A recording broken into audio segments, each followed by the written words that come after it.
হে friends, তোমরা সবাই কেমন আছো? আমি ভালো আছি। আমি তৃপ্তি সিলেট থেকে। এখান থেকে আমি কিছু ডাল ভিজালাম, রান্না করব। বন্ধের দিনে রান্না বান্না এগুলো 2-3টা দিনের একসাথে ভিডিও আমি মেক করে আজকে দিতেছি।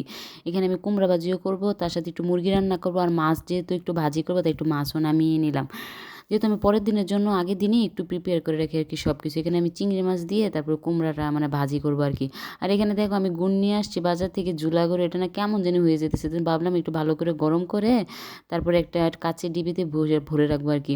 এই যে এখানে আমি আবার কিছু সিমের বিচি নিয়ে আসছিলাম বাহির থেকে, তারপরে এই সিমগুলোকে বেছে আমি ভালো করে ডিপে তারপরে রেখে দিলাম আর কি।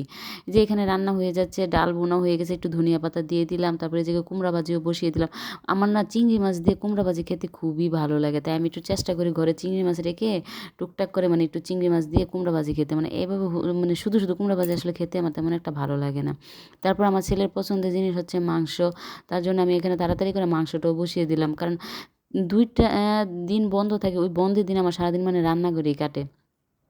এই যে এখানে আমি মাছটা সব রেডি করে বসিয়ে দিলাম। তারপর এখানে টমেটো দেখলাম আমার হাজব্যান্ড বাজার নিয়ে আসছে, টমেটোগুলো এত বেশি পাকা হয়ে গেছে তাই একটু কেটে নিলাম আর কি। যেহেতু ভাতের সাথে আমার টমেটো খেতে অনেক বেশি ভালো লাগে, সাথে পেঁয়াজ দিলে তো আরোই ভালো লাগে। এদিকে ভাতটাও আমি বসিয়ে দিলাম, তারপর তাড়াতাড়ি করে মাছগুলো ভেজে নিয়েছি। এই যে আমি তাড়াতাড়ি বলতেছি না, আমার রান্না কিন্তু হইতে হতে প্রায় 3টা মানে বেজেই গেছিলো আর কি, এরকম আর কি। যেহেতু শুক্রবার দিন কথা, এখানে সব রান্না আমি প্রিপেয়ার করে একসাথে নিয়ে আসলাম, যেহেতু খাবো আমরা সবাই মিলে, তাই সবগুলো একটা নিয়ে নিয়ে নিলাম। এই যে এখানে দেখো আমি সন্ধ্যার দিকে আবার বলি যে এখানে আমি পাস্তা রেডি করলাম। পাস্তা না আমার খুবই ভালো লাগে সত্যি কথা, এই যে পিজা এগুলো থেকে আমার পাস্তা খুব বেশি পছন্দ। সাথে আমি আবার একটু চানাচুর মুড়িও করলাম, মাখলাম। তারপরে হচ্ছে আমি আবার একটু মানে পুদিনা না, লেটুস পাতার মানে একটু পাকোড়া তৈরি করবো। তো এই তো আমি গাছ লাগিয়েছিলাম, এখান থেকে লেটুস পাতা কয়েকটা পেরে আমি একটু মানে মেখে রাখলাম, সন্ধ্যায় পাকোড়া তৈরি করব। আর সাথে একটু রং চাও তৈরি করলাম। এই যে রাতে এত কিছু খাওয়ার পরে সন্ধ্যা আর করিনি, তারপরে রাতে আমি একটু পাকোড়া তৈরি করার জন্য লেটুস পাতাগুলো ভেজে নিলাম। মানে না এত বেশি টেস্ট হয়েছে বোঝাই যায় না, এটা যে লেটুস পাতা আমার খুবই বেশি ভালো লাগছে।